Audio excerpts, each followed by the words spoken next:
Это шоу Will. Oui, Monsieur le Président, très content de te voir, cher François. Comment vas-tu, cher ami? Bonjour, Petro, je vais bien mieux que, hélas, la situation en Ukraine. Je suis bien sûr tout ce que vous faites sur place et je suis heureux de pouvoir m'entretenir avec toi de la situation.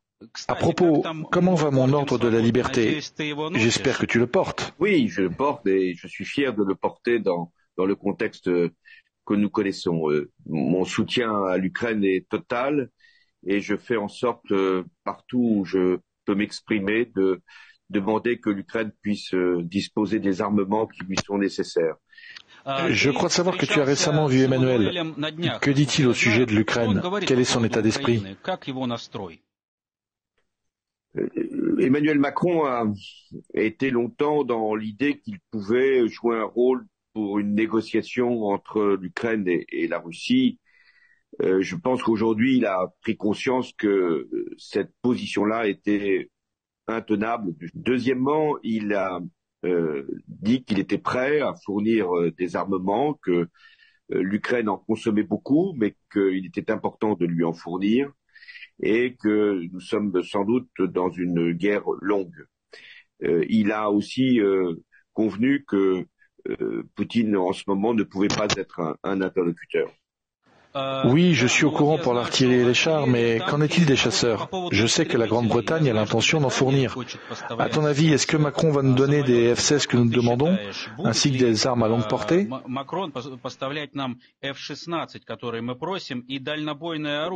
pense que l'intérêt de l'Ukraine est de recevoir des armes qui peuvent être utilisées dans un délai rapide et ne pas se focaliser sur des armes qui exigent des temps d'entraînement, de formation ou des pièces de rechange compliquées. Donc tout ce qui peut être un matériel immédiatement disponible pour résister à l'offensive russe, c'est ça qu'il faut demander aussi bien au Premier ministre britannique qu'aux pays européens. Et de les livrer massivement et pas simplement au compte-gouttes.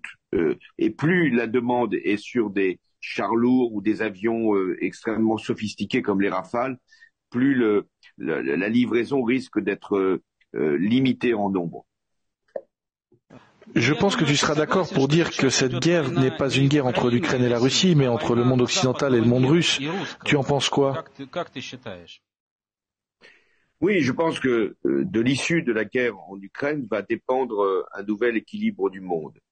Si l'Ukraine gagne, ce que je souhaite de tout mon cœur, il y aura nécessairement pour les régimes autoritaires un coup d'arrêt, aussi bien pour la Chine vis-à-vis de Taïwan que pour d'autres pays qui sont tentés, comme l'Iran, d'aller plus loin, ou même la Turquie, même si la Turquie aujourd'hui est dans une autre situation. Donc, il est très important que la victoire revienne à l'Ukraine, non pas simplement parce que ce seraient des territoires que l'Ukraine reprendrait, qui lui appartiennent. C'est pour ça que la demande des Ukrainiens sur le plan militaire ne peut pas être simplement pour gagner quelques kilomètres carrés. Il faut vraiment que ce soit une offensive qui permette d'infliger à Poutine une vraie défaite. Donc tu conviens qu'aujourd'hui la France comme l'Union européenne participent à cette guerre, même si c'est à leur niveau.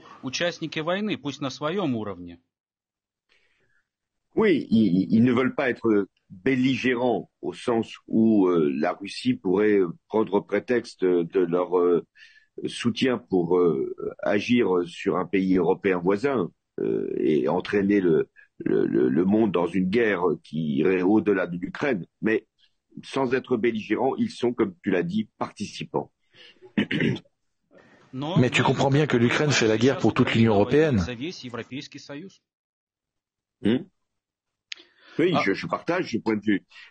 C'est pour ça que les demandes ukrainiennes à l'Union européenne doivent être fortes, sérieuses et suffisamment ciblées pour aider au maximum l'Ukraine.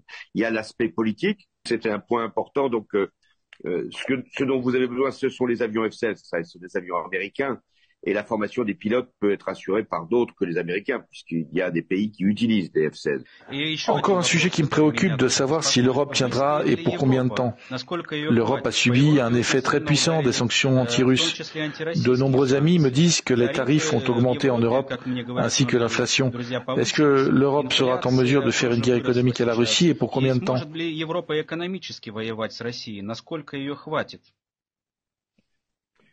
Oui, cette question, je me la suis posée au début du conflit quand les prix du gaz et de l'énergie ont flambé en Europe.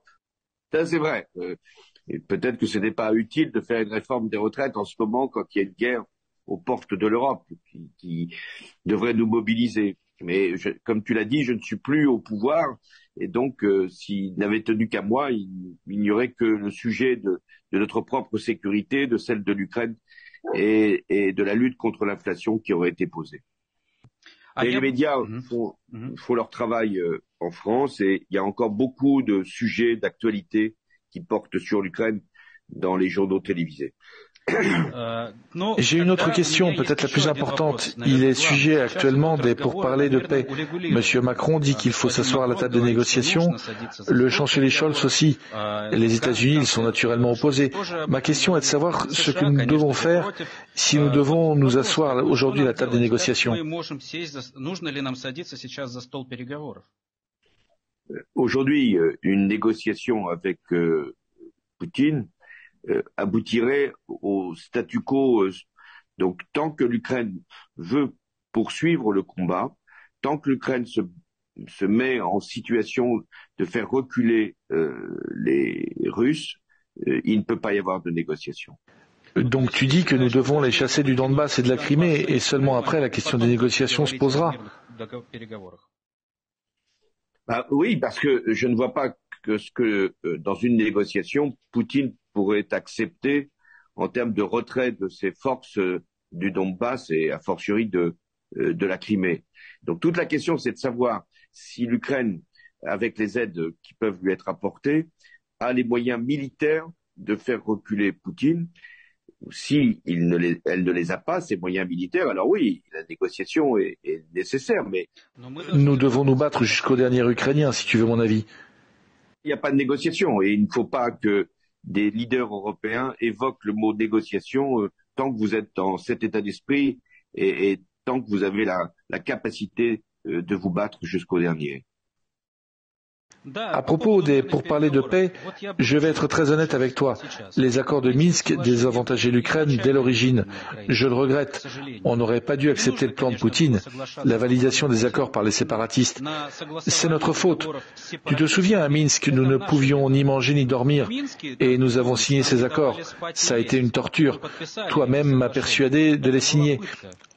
Angela aussi disait que c'était une bonne chose à faire. Regarde où ça nous a menés.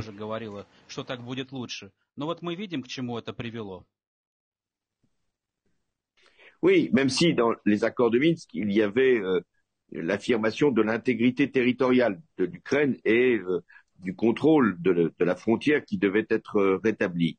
Mais tu as raison, nous nous sommes enlisés après Minsk. C'est la faute, hélas, de l'absence de pression suffisante du camp européen sur Poutine pour qu'il puisse y avoir le retour à l'intégrité territoriale et la fin du séparatisme.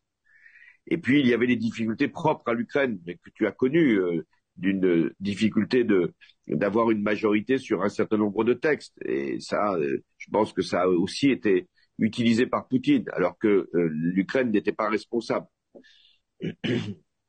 Certes, mais si tu t'en souviens, il fallait d'abord parler aux séparatistes, se mettre d'accord sur des élections, puis organiser des élections et enfin récupérer la frontière. Nous aurions dû insister sur le fait de récupérer d'abord la frontière et d'organiser ensuite les élections. Malheureusement, on a eu tort sur ce point et Poutine en a profité. Bon, alors donc la solution pour l'instant, elle est militaire, elle n'est pas diplomatique. Je pense que tu seras d'accord avec moi pour dire que, quand nous avons signé les accords de Minsk, nous savions que la guerre était inévitable. Mais il nous fallait toutes ces années pour nous préparer, renforcer les effectifs de notre armée pour être prêts à la mener. Les accords de Minsk nous ont donné un peu de temps pour nous armer. Angela en a récemment parlé. Oui, elle a eu raison de le dire, parce que il y avait l'idée que c'était Poutine qui avait voulu gagner du temps. Non, c'est nous qui voulions gagner du temps pour permettre à l'Ukraine de se rétablir, de renforcer ses moyens militaires. Et c'est pour ça qu'il faut défendre la négociation de Minsk, dans laquelle tu as joué un rôle très important. Il faut la défendre parce que c'est précisément pendant ces 7 ans qu'il y a eu pour l'Ukraine des moyens de se renforcer.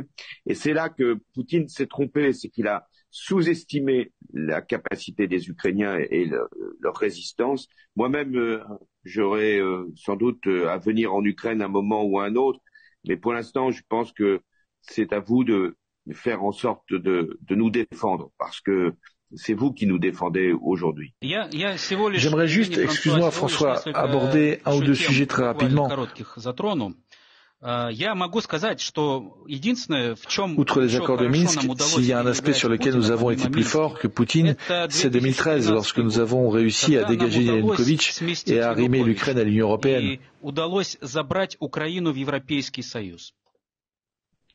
Oui, je pense que tu as joué un rôle très important à ce moment-là.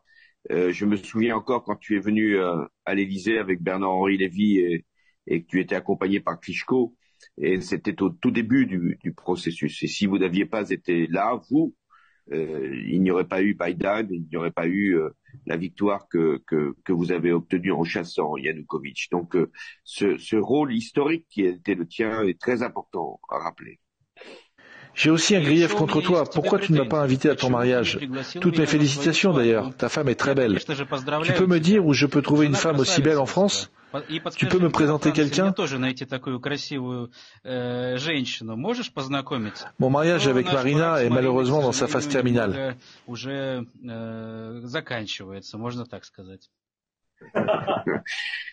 j'ai bien fait de ne pas t'inviter, sinon tu aurais séduit mon épouse. Donc je pense que la prochaine fois que tu viens en France, je te présenterai les amis de Julie, ma femme. Oui, et que penses-tu à propos de Brigitte? A-t-elle une influence sur Macron? Chez nous, il y a une blague qui circule, comme quoi toutes les nuits Macron reprend ses vieilles habitudes. Oui, je pense qu'elle a une influence. Ça a été sa professeure, et donc elle lui donne encore des conseils. Donc si tu peux essayer de convaincre Brigitte Macron, tu auras une voie d'accès à Emmanuel Macron. Tu as bien légalisé les mariages homosexuels, n'est-ce pas? Alors pourquoi il ne s'est pas quand même décidé? Ah ça, je ne peux pas rentrer dans la vie privée, hein. C'est toujours très compliqué. Ce que je crois, c'est que on a bien fait de faire ce mariage pour tous, et je me suis appliqué moi-même cette réforme, puisque après des années et des années de célibat, je me suis marié à la fin. Super, je vais légaliser chez moi aussi. Une dernière chose, j'ai lu l'autre jour que tu m'avais une retraite modeste. J'ai une offre à te faire. Rejoins-moi au conseil d'administration de Rochen. C'est un poste symbolique, mais qui paye bien. Poutine a bien casé chez lui l'ex-chancelier Schröder. Cela pourrait être une espèce de réponse. J'en ai parlé récemment avec Angela, elle n'a pas d'objection de principe. Ah bon, alors je vais étudier la question et je vais en parler à Angela pour qu'on puisse au moins avoir le bonheur de se retrouver avec toi. Très bien, mon cher ami. Merci pour cet échange. Je te souhaite tout le meilleur. Restons en contact et bien sûr, je t'attends à Kiev. C'est plus ou moins sûr là-bas maintenant. Écoute, ça sera avec plaisir que je me rendrai auprès de toi et auprès des autorités ukrainiennes pour vous témoigner de mon amitié et avec toi de mon meilleur souvenir de tout ce que nous avons fait ensemble. Merci, Petro, et à bientôt à Kiev et j'espère un jour à Paris. Au revoir. Au revoir, mon ami. Au revoir. Au revoir. À bientôt. À bientôt. Это шоу Will.